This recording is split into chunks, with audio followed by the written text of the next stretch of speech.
So we just finished the last session of the WordPress course, or the web page builder course, and there were some things that I said I would look up for you and make a video for you, just to cover all the last few things that I wasn't quite sure about on the evening. So those are just reviewing WordPress very briefly, reminding you about Cloudaccess, having a look at how we can have PayPal buttons on our website without having to use the ready-made buttons. Why square.com kept coming up in when we try to go to Weebly. Whether we can send an email with every new blog post. How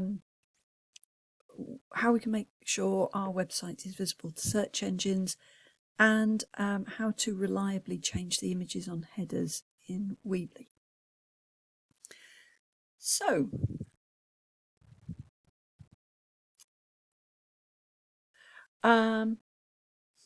with WordPress, we took a while to get across to WordPress, and I think we all decided we hated it. I know I led you into that route, but it just isn't quite as intuitive as Weebly and probably the other website editors that you can use, like Wix or WordPress. So after a quick trial, you all decided you didn't really like it. That said, the free WordPress account that we had, which gives you a subdomain of WordPress, doesn't give you a chance to try any of their plugins. And it's just possible that you might find that there's a calendar app or some other search engine, SEO search engine optimization app plugin, or something like that you'd like to try. So I'd mentioned Cloudaccess before, but on the day I wasn't able to find the free login to get the 3-month free access. So I found that now. It's on the screen, and I'll send it to you in the email, so that if you at any time want to experiment what WordPress feels like, but with access to some of the plugins, that's a possibility for you. I think none of you will probably want it because we didn't like WordPress, so we don't want to go down that route. But it just gives you the freedom if you ever want it. Now, the next thing was that Catherine had mentioned that she has a PayPal link on her website and doesn't pay commission on that. So we were curious as to how that happens. So I've had a look, and I just tuck this to one side. And then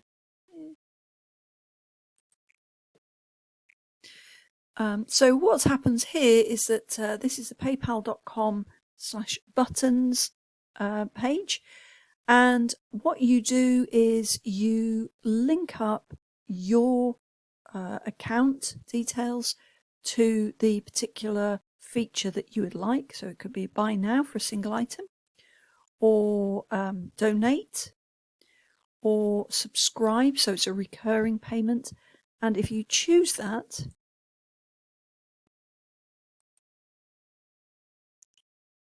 what it will do is we'll try to connect. You see here we have to personalize it a little bit and connect it to our PayPal account. But when we do that, the end result is that it creates some HTML, and here if I press create button, it won't let me do it right now because I haven't put enough details in. But if I do create button, it will create some HTML code for me. I think it won't do it just yet.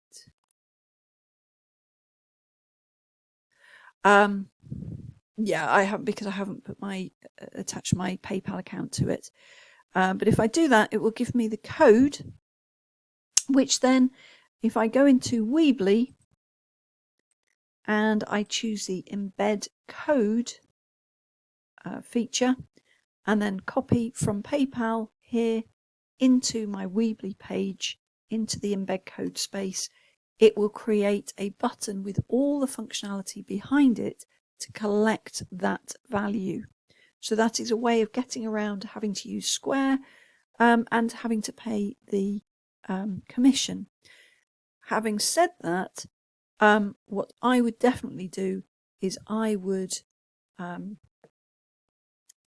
try this out for myself. I would set it up, but I would try it and do the full loop around, make sure that me as a customer can action it and me as the recipient of the money can receive that money. So that's how I would try it out. But that looks like that feature is a valid feature. And if you can use it, then that sounds good. I haven't read many other and many articles about it, so I don't know any more than that. But certainly if you try it out and just put it on a trial page and try it yourself in that full loop, you should be able to see if it works or not. So the next thing that came up quite often was that we would get to the page which said square.com. And this put me off rather. I was a little bit worried by this.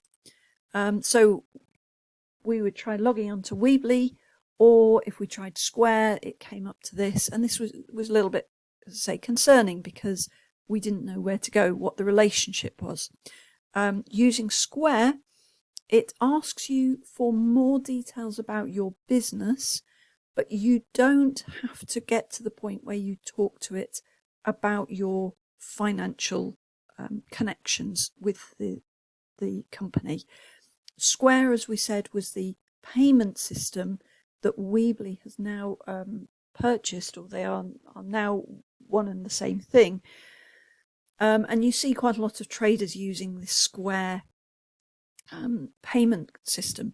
And I could see that it had an online, it said, you know, you could make an online page with Square, but this was the page we got stuck on in the class, and I was quite worried by that because I don't like things that don't behave the way I want them to.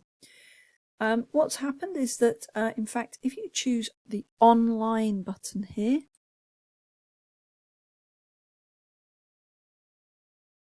and as I say, although I've told it my business details, so I've told it the name of my business, which could be just my name, and the trading address.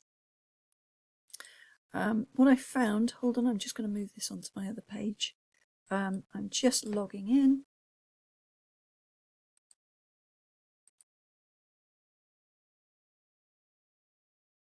So you can't see my account details. In fact, if I log in now, I don't have to tell it what I'm selling.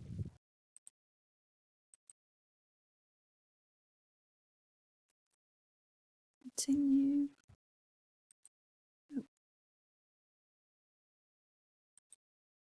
This is actually slightly different from when I did it last week. And if I'm right, what will happen is it's actually joining up to my website, my Weebly account. Let's just check that that's working.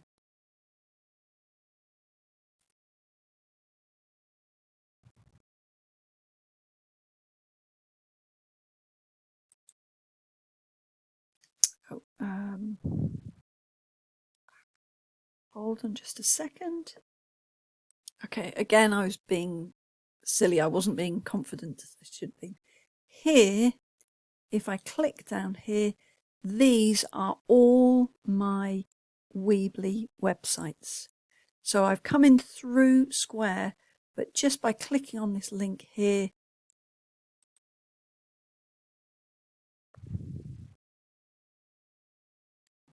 and then go to Edit Site,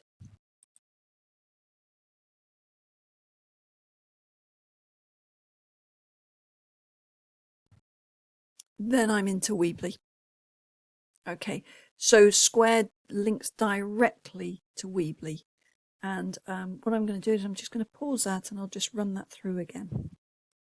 Okay, so just to remind you, I've come in through square.com. It's come up to Square Up. Here are my icons. I go to click online.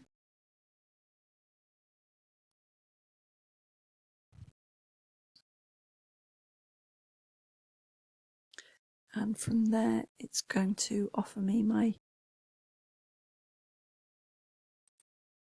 the different websites that I've got. It's made one actually specifically for Square, but here are all my other websites that I run. Just coming over here, and then I can go and edit it in Weebly. Okay, so it's trying to make me a Square specific site, but it's happy to give me all my old. This is just a junk one that I use all the time, just to try out different things. So it's brought me in, and if you notice here, it's telling me it's Square Online, but it is exactly the functionality, and these are my web pages in my Weebly site. So it is the same place. It doesn't just look the same, it has linked up directly to my Weebly account. So Square does link directly with just a click of that online button. Okay, so in my email that I'm sending to you, I've just included those pictures to show you. The next question was, what can I do to send emails automatically if I add a blog post or similar? Only I can spell. So I looked through quite a few bulletin boards about that, and quite a few people said that Weebly wasn't particularly good because it doesn't have that feature. Whereas, for example, Blogspot, which is now owned by Google, apparently does have that feature. However, what I did see was that in one of the bulletin boards, a staff member had said that what you can do is set up a Mailchimp account. So I've given you the link there.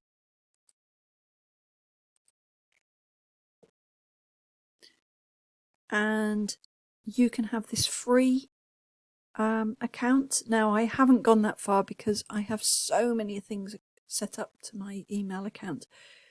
But it looks like you can attach the Mailchimp to your Weebly site, and whenever you can have a setup, I read, that will allow you to include as much. You can either just send out an email with the title of the blog post, or with perhaps the first paragraph. So you can set those up to, I don't know directly how it works, but you can set it up so that when you create a new blog post, Mailchimp will send out to all your customers who are signed up.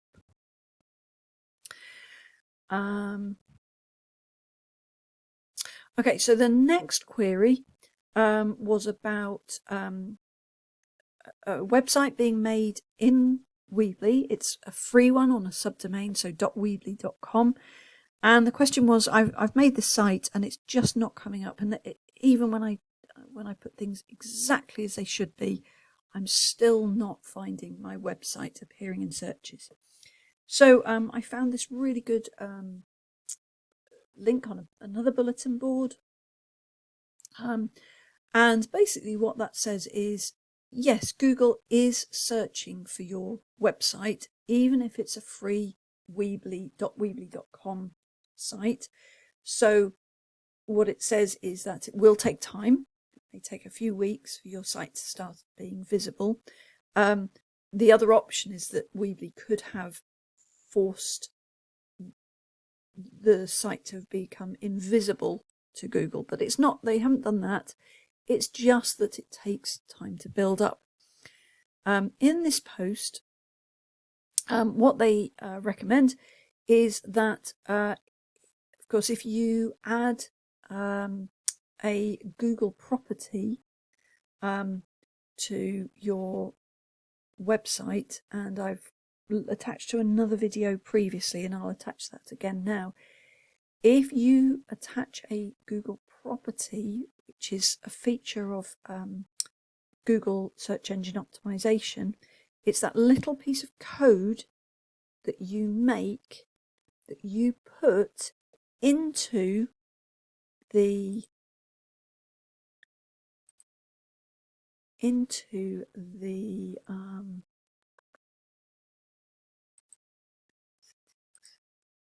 here we go, into the footer.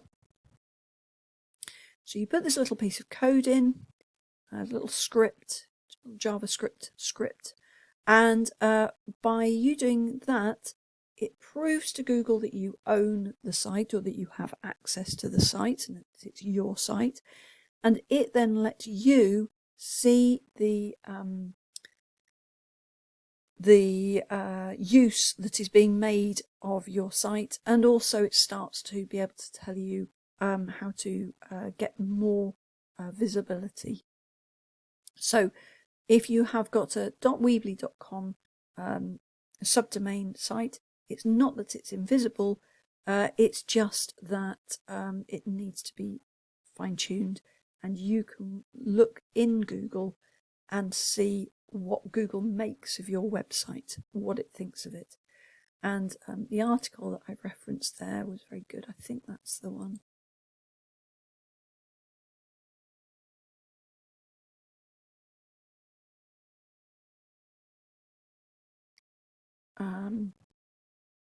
Right, so this was the answer, and then I've linked also to the article this links to. It is indexed by Google. Beyond that, you want to have quality content, relevant descriptions, quality backlinks from other sites. So this is where I was saying about you want the national or regional organization to be linking to your site, and the more Google sees these backlinks, it will trust you and start pushing you up. That's what pushes you up. Okay. And then finally, the last thing that I wanted to do was I wanted to show you how to change the header image with confidence. So what I'm going to do, I'm just going to pause myself here for a moment, and then I will come back in a moment. Hold on. Oh, I don't believe it. I've spent about 20 minutes faffing around, and I've found where it is now, obviously. Okay, so I'm on my Pages tab. So here I have the home page, I have the types of animal page, and I have the vegetables are great blog. So they're here and they're here on my menu. And so what I want to do is I can replace the layout, and I could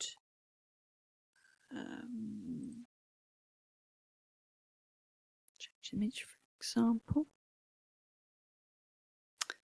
And I have to save it before I can edit it.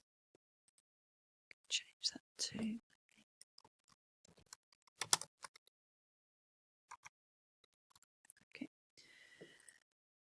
then what I found is what I need to do is I need to click on that again, edit background. So this is all while I'm in the Pages tab, edit background, and now advanced.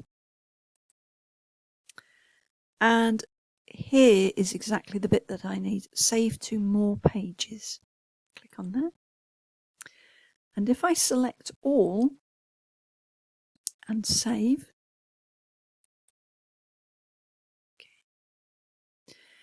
then not only will I find that each of my pages now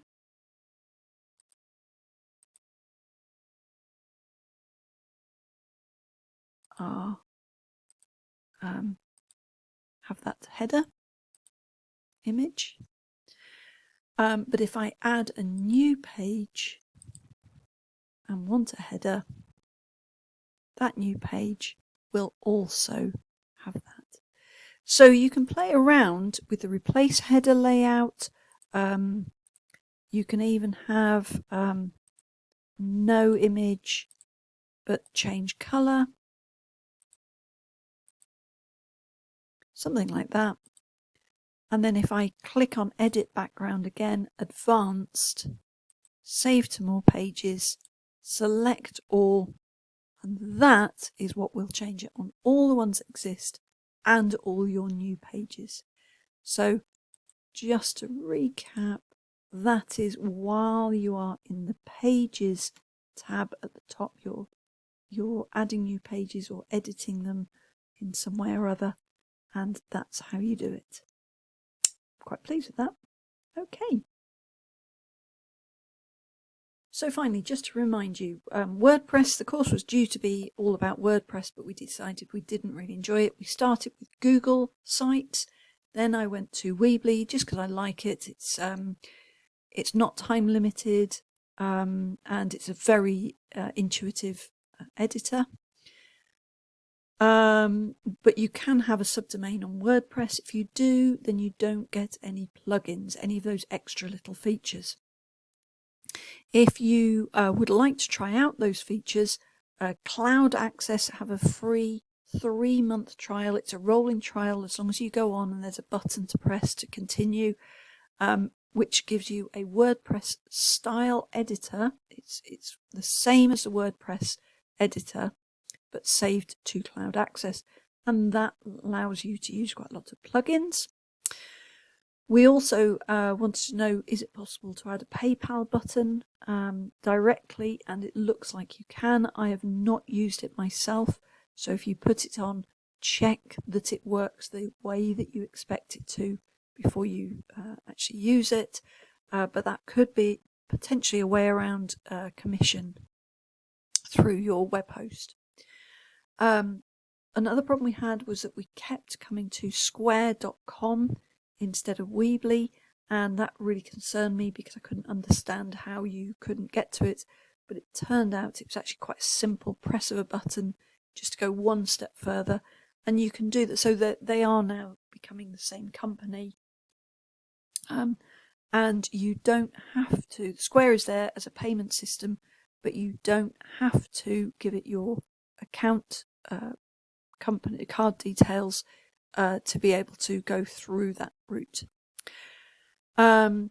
It looks like one way of getting emails to send every time you create a new blog post is to make a Mailchimp account. I've not used that in earnest myself, so I don't know, but that could be an answer.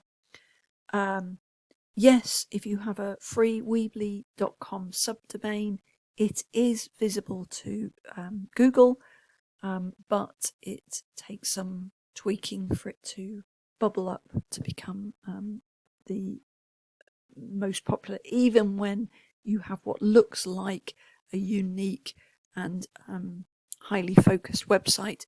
It still has to have content that is very highly focused. It still should have backlinks from other sites to you, and you it will still take a little while for the search engines to bubble it up. And then I've just shown you how to change the headers, the picture in headers. It's something I've been very unconfident about. That's partly why I say not to use images in headers. But if you are in the Pages tab at the top, if you then edit the you can change the layout and add new images and all sorts of things. But if you then go to Edit Background and Advanced and Save to More Pages, that allows you to do it to every page that you have already and all pages in the future. So I really hope that's been helpful to you. I've learned an awful lot in the last week in particular. I'd like to thank you all. You were a fantastic class. You were really open to new ideas, and I hope that you'll go forward with confidence. Remember, try things out. You know, you can try things and you can always undo them. If you've published something, you can always unpublish it. You can duplicate pages if you're not sure about what you want to do, just to try out new content without losing the old content. Hopefully that's, for me, the biggest thing is your confidence. And that just leaves me one final thing to say was thank you for all the recommendations on other websites. and I'll add those into the email that I send. But in particular, Code Academy is excellent for learning code, and we began with HTML and CSS, and it has some really super lessons. There was a website about bird spotting called Self-Isolating Bird Club, which had then become more of a Facebook page. And I think that was all the recommendations I had for now. So thank you, all of you.